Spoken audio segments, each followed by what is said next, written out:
대우조선해양협력업체 노동자들이 점거를 시작한 지도 어느새 한 달이 다 돼가고 있습니다. 대우조선해양협력업체 노사 협상이 난항을 겪고 있습니다. 경찰은 협상 결렬에 대비한 공권력 투입을 대우조선해양 안팎에서는 파업을 지지하는 노동계의 대규모 집회와 또 파업 철회를 요구하는 협력업체의 맞불 집회가 잇따라 열렸습니다.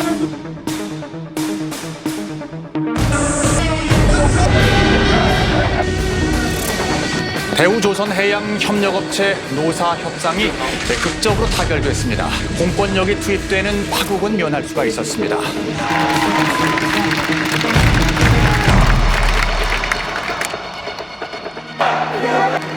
노사의 협상이 극적으로 타결됐지만 갈등의 불씨는 여전히 남아 있습니다.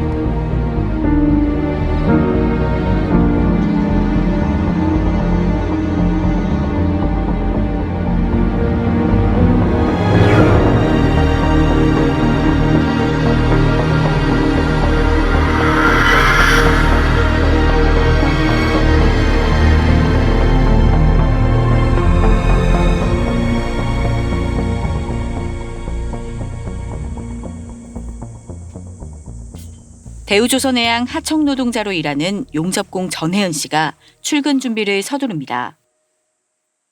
작업복 얼마 만에 다시 이렇게 아침에 입으신 거예요? 한 50일 정도 돼가네요. 네, 넘은 것 같아요. 그동안에 살도 좀 빠진 것 같고 좀 낯설어요. 그래도 그 현장으로 돌아가서 너무 좋아요. 많이 기다렸거든요.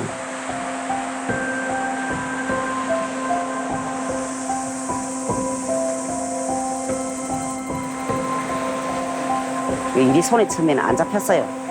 근데 이제 한 이틀 정도 되니까 좀 나아지고 3, 4일째니까 지금도 이제 어느 정도 일에 적응이 되고 좀 집중을 할 수 있었어요.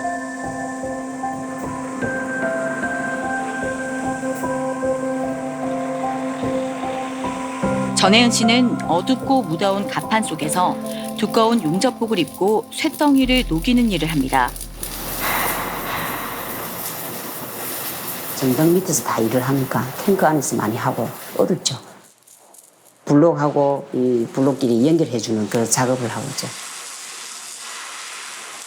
30도를 훌쩍 넘는 폭염 속 철판으로 둘러싸인 일터는 체감 온도 50도를 넘습니다. 2시간마다 쉬어가며 일하지만 22년 차 숙련공도 퇴근 무렵이면 늘 녹초가 됩니다. 안전모도 싹 몸 전체를 다 가리니까 용접복도 무겁고 이동만 해도 덥고 장비 조금 옮겨도 덥고 그 말 그대로 여름에는 조선소가 참 힘들어요. 땀을 얼마나 많이 흘리면은 옷에 다 젖어요. 소금꽃이 피고 그렇게 작업하거든요.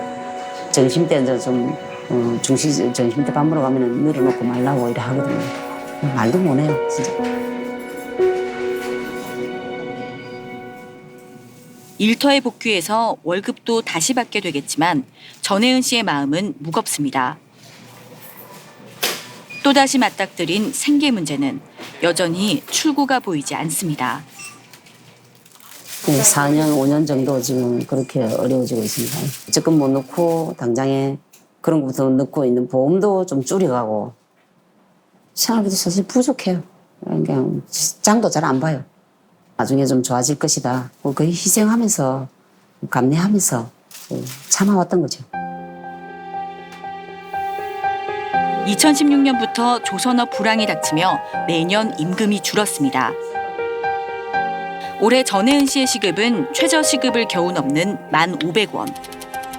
상여금도 사라져 한 달 21일, 하루 평균 12시간을 일해도 월급은 226만 원입니다. 1,500원은 지금 받고 있습니다. 네. 그 이상 그 어떤 수당도 없고 딱 시간, 그 시간이면 그 임금입니다. 요즘같이 일이 없고 이러니까 240시간 일, 250시간 일 해도 임금이 그 4대 보험 떼면 220, 210만 원.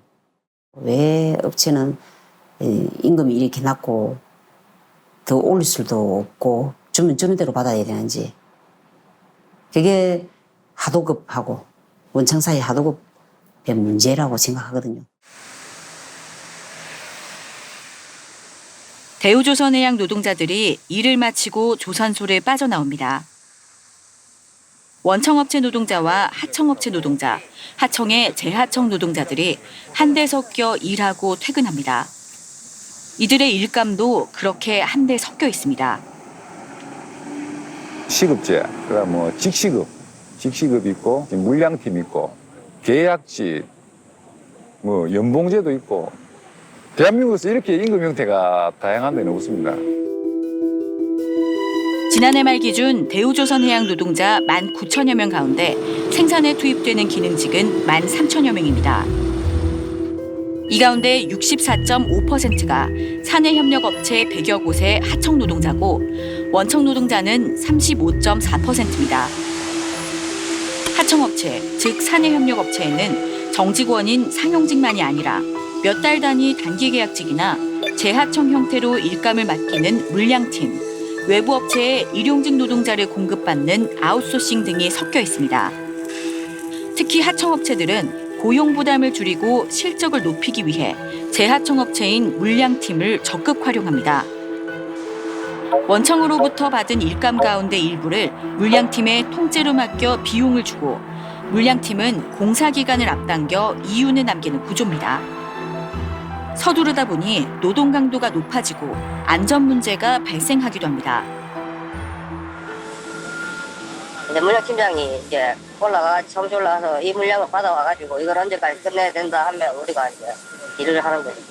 빨리 끝내면 남는 시간은 다 이제 자기 거니까 빨리빨리 치서 좋은 거죠. 지금도 물량팀은 많아요. 빨리빨리 하려고 하면 힘들죠, 챙기기가. 사다리나 계단을 타고 올라가야 되는데 그냥 뭐 여기 발 디딜 때 있으면 발 딛고 그냥 일을 한다든지. 물량이 없어지면 바로 있으니까 이제 물량팀이죠. 쳐내는 게. 일을 못하네? 이러면 다른 데 가서 알아봐. 왜 굳이 팀들이 동영상 계속 일해야 했을까? 다시 안 들어갑니다. 게다가 조선소에서도 위험하고 고된 업무에 하청 노동자가 많이 투입되고 임금 보상 체계는 허술합니다. 한국노동연구원의 조사 결과 생산 지원 업무에는 하청 노동자 비율이 38%에 그쳤지만 위험도가 높은 작업장 발판 설치는 하청 노동자 비율이 100%였고 고된 도장 업무에도 80에서 90%였습니다. 생산 공정 중에서 힘든 작업들에 이제 하청들이 많은 게 사실입니다. 특히 이제 좀 힘든 게 이제 도장 작업들 그리고 이제 발판, 족장이라고 하는 작업들 같은 경우는 거의 이제 지금 정규직이 거의 없을 겁니다. 5kg 정도 되는 이 그라인더를 들고서 녹을 계속 제거를 하는 거예요. 엄청 힘들어요. 2시간 하면 일반인들은 팔이 빠질 것 같죠. 쇳가루들도 이제 계속 날리게 되는 거고. 직영은 소위 말하는 연공급제입니다. 그래서 근속 연수에 따라서 임금이 올라가는 방식으로 이제 운영이 되고 있고요. 하청은 반대로 직무에 따라서 그 기성금 단가가 다릅니다.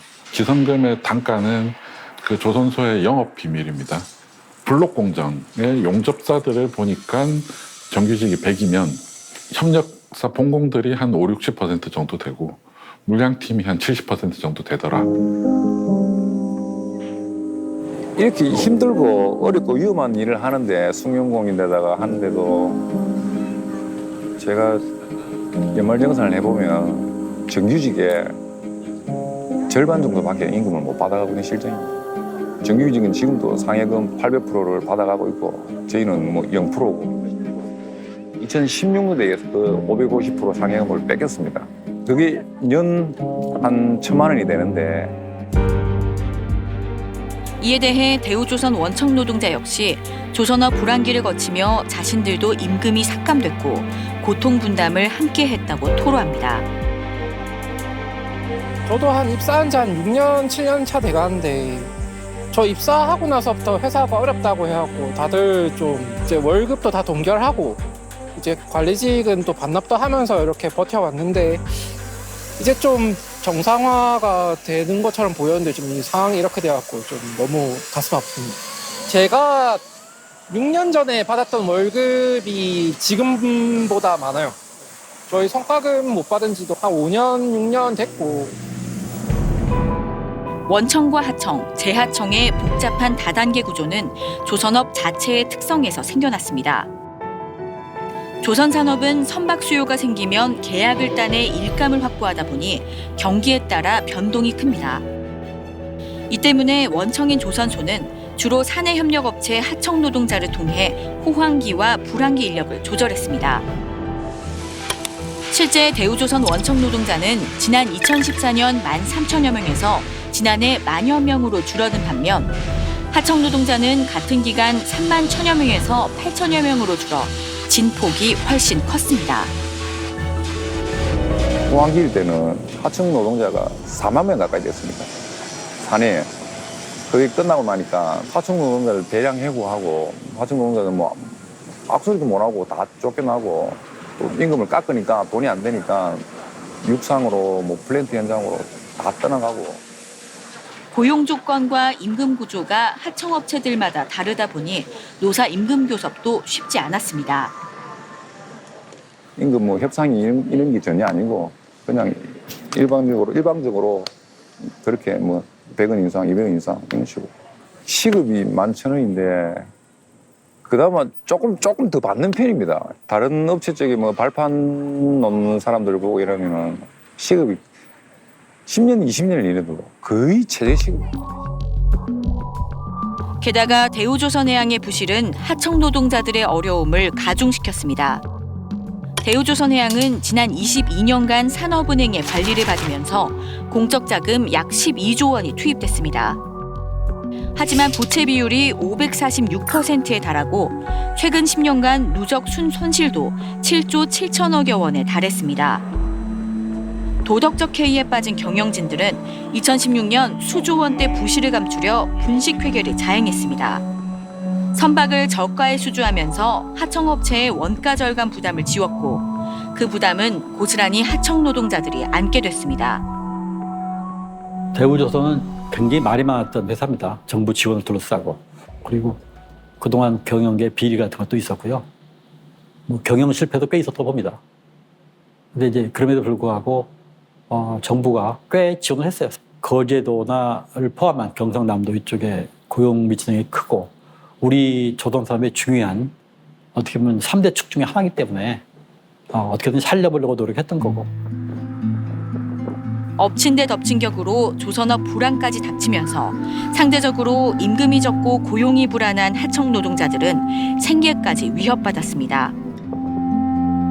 조선소에 계속 일하다 보니까 계속 이 불이익을 당하고 문제 제기를 혼자서 해도 고쳐지는 게 하나도 없더라고요. 그래서 임금도 계속 깎이고 뭐 상여금도 뭐 뺏기게 되니까 이래서는 안 되겠다.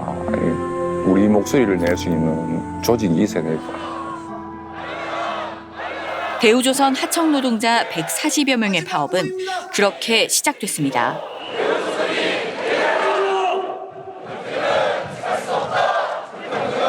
대우조선해양 하청업체 노사 갈등이 수면 위로 올라온 것은 지난해부터입니다. 대우조선 사내협력업체와 하청노조는 임금 인상 등을 놓고 교섭을 이어갔습니다. 하지만 노조원마다 소속 회사가 달라 개별 교섭을 이어가다가 접점을 찾지 못했습니다. 올해 들어와서 그 22개사의 단체 협상을 요구했는데 단체 교섭 요구를 했는데 단체 협상이 안 되는 게 공종이 틀리면 작업 자체도 틀립니다. 작업 조건도 틀리고 임금 체계도 틀리고. 결국 대우조선 하청노조는 지난 6월 2일 파업에 들어갔고 22일부터 조합원 7명이 초대형 원유 운반선을 만드는 도크를 점거했습니다.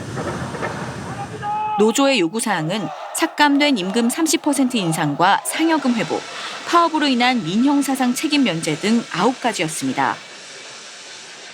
당장 일하지 않으면 굵어 죽을 수밖에 없는 박봉이고 거기에 또 밀려가 단기 계약으로 내몰다 보니까 매달 한 달이 지면 더 지옥 같은 현실을 밀려나고 있기 때문에 이 구조를 바꾸려면 누구라도 좀 나서야지 되지 않겠나. 대우조선해양은 지난달 6일 비상경영을 선포했고 공권력 투입도 요청했습니다. 하청투쟁 승리하자! 노노 갈등 상황도 나타났습니다.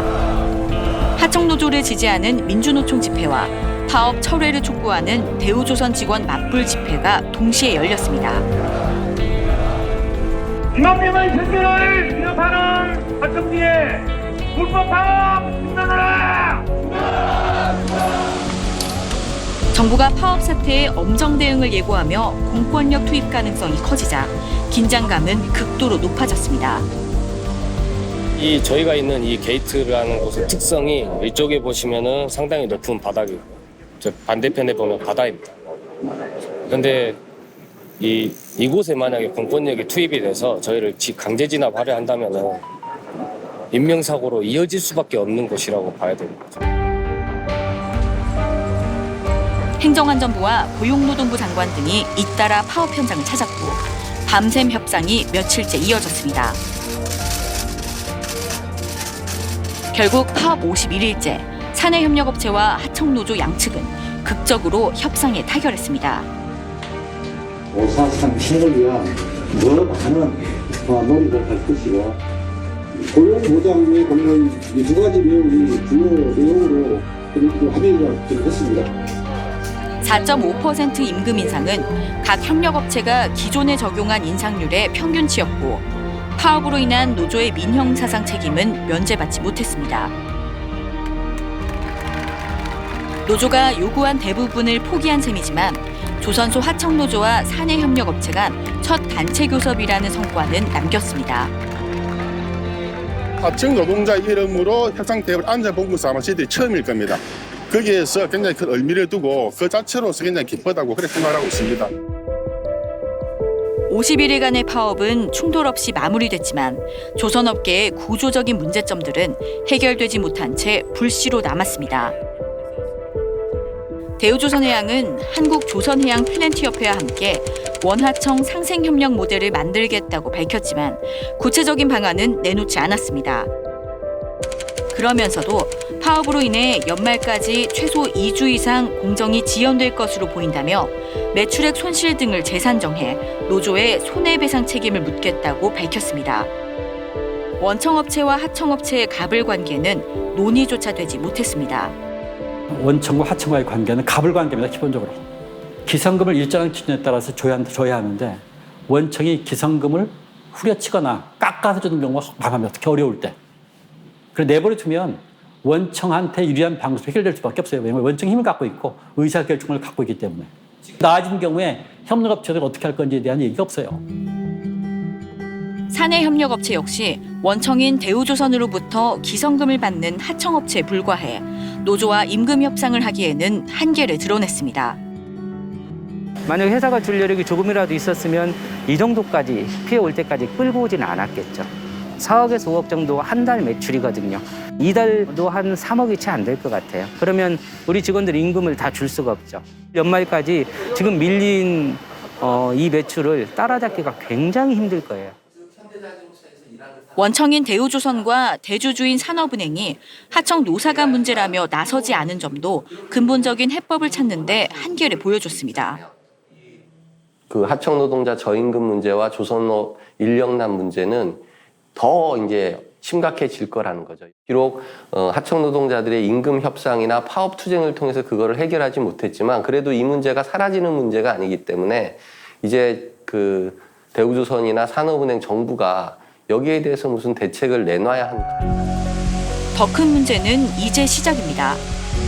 숙련도에 따른 임금 차등 문제가 해결되지 않다 보니 수주가 늘어나는 상황에도 인력난이 가중되고 있습니다. 한국조선해양플랜트협회 조사 결과 다음 달부터 인력 9천여 명, 내년은 11,000여 명이 부족할 것으로 전망됐습니다. 현재가 사실은 이제 불황이 가장 좋지 않은 영향을 미치는 마지막 해라고 보시면 될 것 같습니다. 2021년부터 수주량이 증가했기 때문에 이제 생산 건조량은 2023년부터 정상화될 거라고 보고 있거든요. 그렇기 때문에 거기에 이제 충분한 일감을 확보를 한 상황인데 그거를 지금 뒷받침할 만한 인력이 부족한 게 사실입니다. 불안정한 고용구조와 낮은 임금 때문에 숙련공들의 이직이 가속화되고 있어 산업 경쟁력마저 우려되고 있습니다. 세계적으로 가장 우수한 인력들을 보유하고 있고 가장 뛰어난 R&D 능력을 보유하고 있습니다. 과거부터 이제 그 숙련된 그 용접공이라든지 이제 숙련된 기능 인력들이 이걸 뒷받침하면서 사실은 이제 전 세계적으로 가장 우수한 품질을 가지고 있는 게 우리나라 그 조선소들의 강점이라고 볼 수 있습니다. 그 숙련도의 그 정도가 과거 대비는 조금씩 떨어지고 있는 상황입니다. 그래서 사실 시장 내에서는 이 품질에 대해서 약간 훼손됐다는 그런 평가들이 나오고 있고요.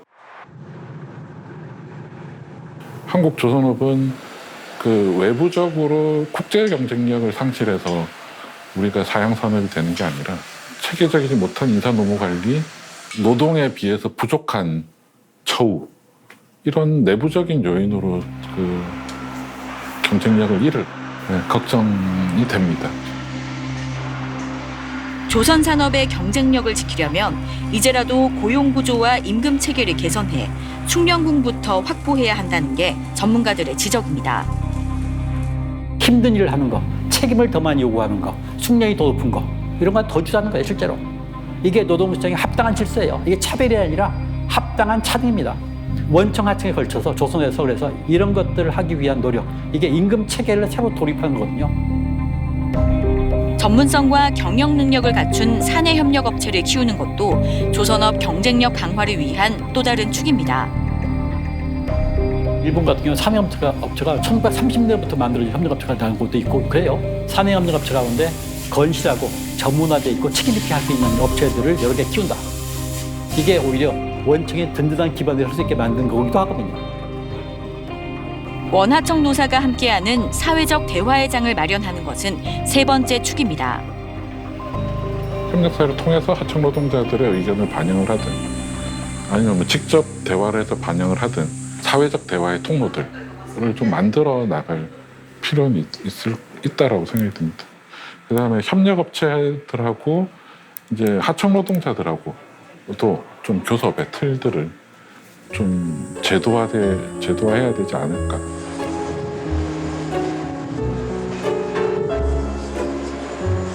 한국 조선업계는 올 상반기 전 세계 발주량의 45.5%를 수주해 4년 만에 세계 1위를 탈환했습니다. 노동 조건이라든지 여러 가지 안전 문제 그리고 회사 내에 존재하고 있는 비인간적인 처우라든지 그런 문화 이런 것들이 같이 병행돼서 개선돼야지만이 그나마 조선소로 돌아오려고 하는 노동자들이 그리고 조선소에서 한번 일해볼까라고 생각하는 젊은 분들이 생겨나지 않을까. 전 세계 조선소 수주 잔량도 삼성중공업과 현대중공업, 대우조선해양이 1위부터 3위까지 차지해 2026년까지 물량을 확보하고 있습니다. 대우조선 문제로부터 비롯된 문제를 대우조선 하나의 해법만 가지고 할 게 아니라 이번 기회에 조선사업 전반의 구조적인 문제가 드러났으니까 이런 걸 해결하기 위한 방법들을 뭔가 찾아야지 대우조선의 이번에 파업은 파업된 문제대로 해결을 하더라도 뭔가 좀 조선사업이 근본적으로 바뀔 수 있는 계기로 삼아야 하지 않겠는가.